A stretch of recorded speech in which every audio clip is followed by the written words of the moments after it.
All right, just finished up, the bulk of our preparation, which, obviously, preparing for Navy.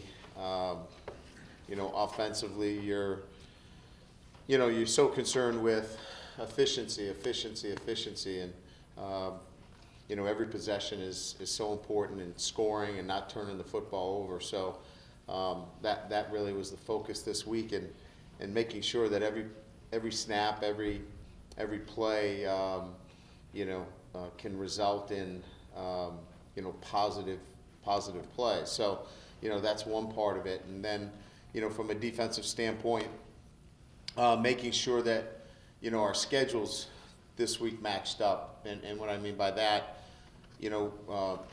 Malik Zaire was pretty much our scout team quarterback. So I had to change our schedule up a little bit because he's also our backup quarterback. So we had to do double duty this week, which was a bit of a management issue for us. Grant Hammond did some of the throwing when we threw, the passing game and red zone stuff, but the bulk of the triple option stuff fell on Malik's shoulders. So we had a management of schedule that was a little bit different this week, but we got some real good looks there. Malik did a great job for us there. So that process of getting those kids taught, we've got some young players there, that we're breaking in, seeing the option for the first time. So, again, a very, very good Navy team that no one's really effectively shut down. So we'll have to do a very good job. So a lot of our work's done. We'll clean up tomorrow with a little bit of a walkthrough, and then head to DC. So with that, I'll open it up to questions. All right, thanks everybody. Coach, right here. I was just curious, I know when you guys went out to New York, you guys got to do some sightseeing, and since this was a night game, since some of the guys haven't been out east before, are you guys doing anything special with the team? No, we won't. New York was, that first time that we went out was a Shamrock Series game, in a sense, for us, so we made that more of a special occasion, but no, this will be a business trip. And then I know you said earlier in the week you weren't too concerned about where the college rankings kind of put you guys early. They did put you at 10th, and then today I believe it was the Arkansas AD who had said you guys were kind of there because the only thing they were impressed with was Florida State. Do you feel like that is kind of a knock at a pretty decent schedule that you guys have played so far? No, I mean I think that there's just way too much talk. I mean, I think anybody that's on that committee is entitled to their opinions about how they formulate them. But this is a fluid situation. The schedule will continue to unfold, and games will look differently in 4 or 5 weeks than they do right now. So I think it's great for college football. I think it's that there's so much talk about it, but that's all it is. It's really just talk right now. So I think it's great. I think it just generates a lot of talk about college football, and I'm in college football, so I think that's great. But other than that, it's really just a bunch of talk right now, and our focus is in really just taking care of what we need to take care of, and that's winning football games.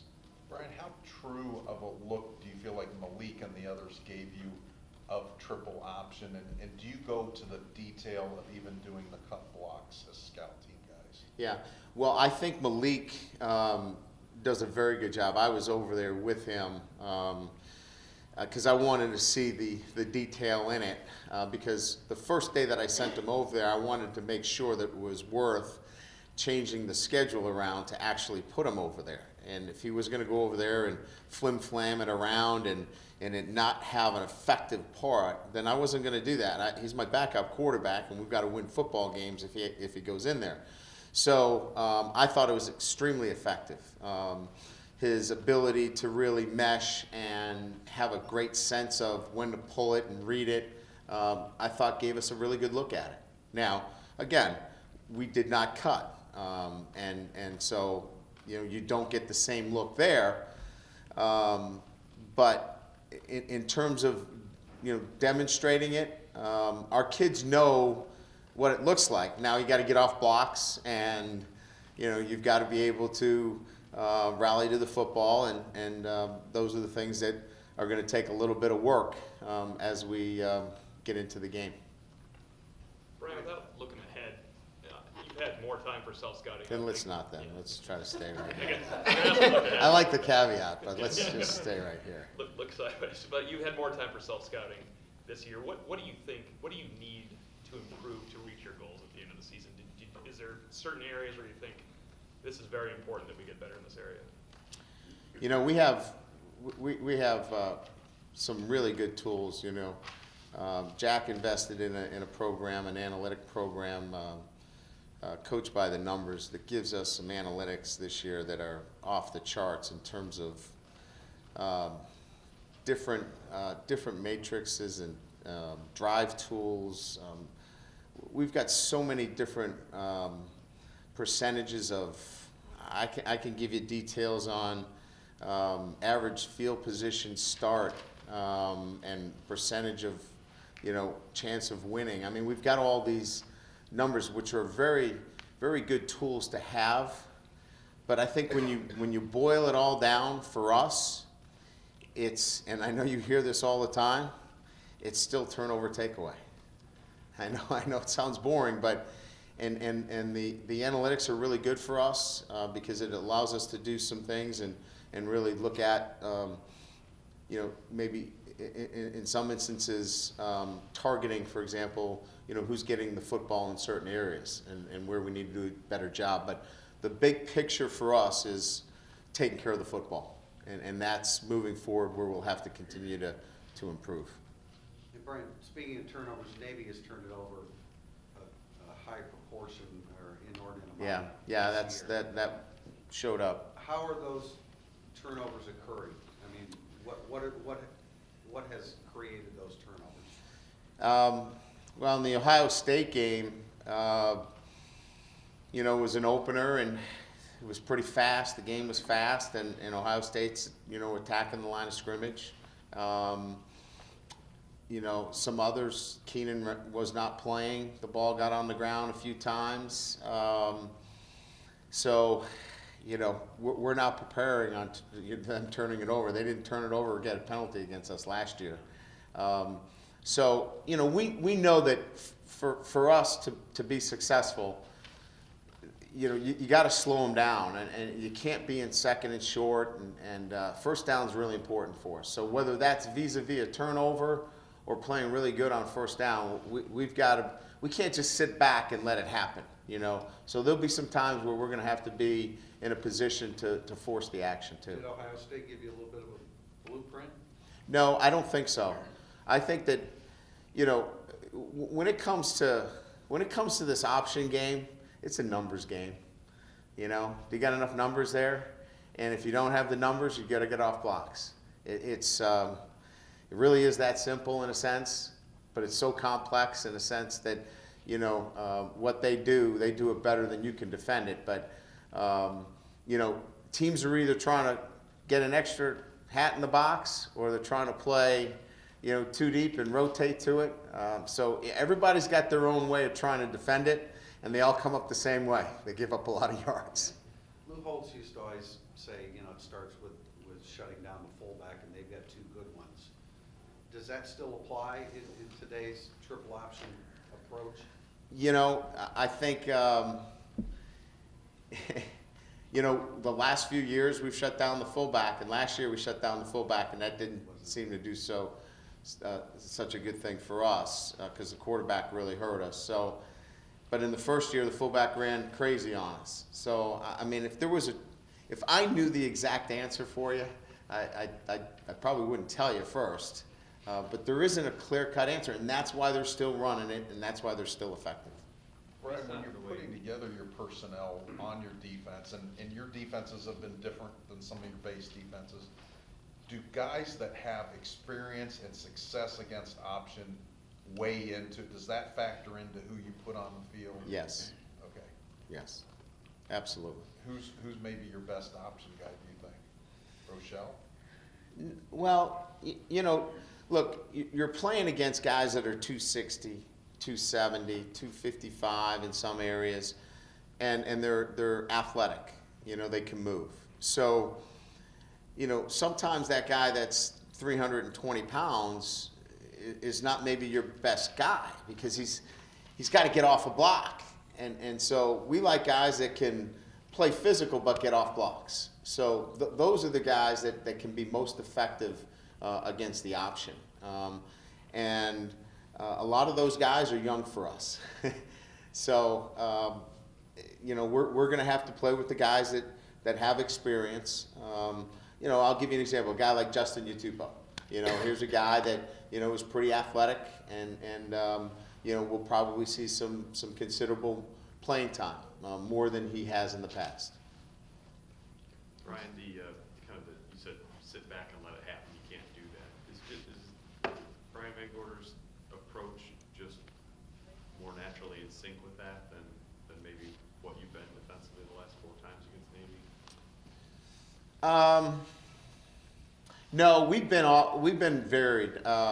Against Army, we were very aggressive, played one high and ran the alley, and you know really tried to take the action to Army. Against Air Force, we were pretty aggressive on the perimeter. Last year against Navy, we were too high, maybe not quite as aggressive. So I think we've been a little bit of everything. I think what we're trying to do here is match our personnel to what we think will be the most effective scheme. It's really, for us, it's going to be about personnel. On Tuesday, you talked a little bit excuse me, about Jerron, sort of his maturation. Has any of that surprised you, looking back to where he was a year ago? I mean, he was just sort of coming off the scout team at that point. Well, you know, we all know that there's going to be that time where they begin to mature, you know, both on and off the field. And that generally translates to being a more productive player if given a chance. He's cleaning it up off the field. And when I say cleaning it up, it's not like he's a kid that's getting in trouble, but he's a little bit more disciplined in the classroom. He's a little bit more attentive when it comes to, you know, study table and things in that nature. So, you know, we were seeing a more mature kid. And so that has generally translated to a more detailed kid as it relates to football. Now, having said that, you got to get the chance too.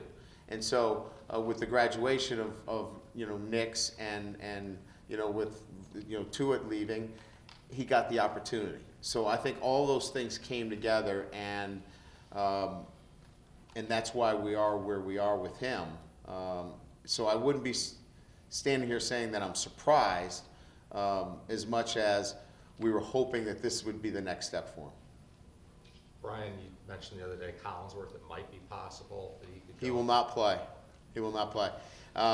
He's made good progress. He's a tough kid, and but he's it's a pain tolerance. There's no structural damage, and I want to be careful because I'm not a doctor.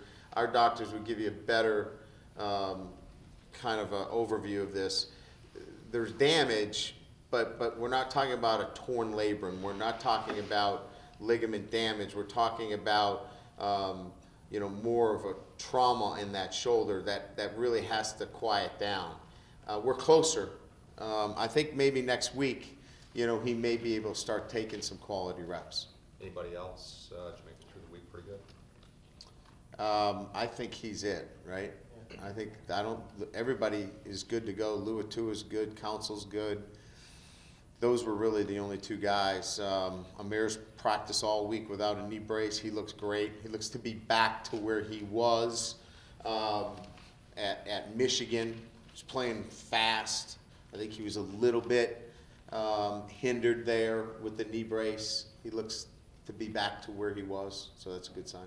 Coach, are you guys pretty much chomping at the bit at this point to get back out there, just given how the game ended I think last time? everybody's anxious to go and play again, no question.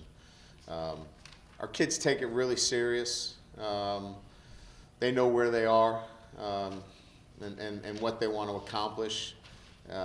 So yeah, I would say that there's definitely a sense of wanting to go and play and get back on the winning side.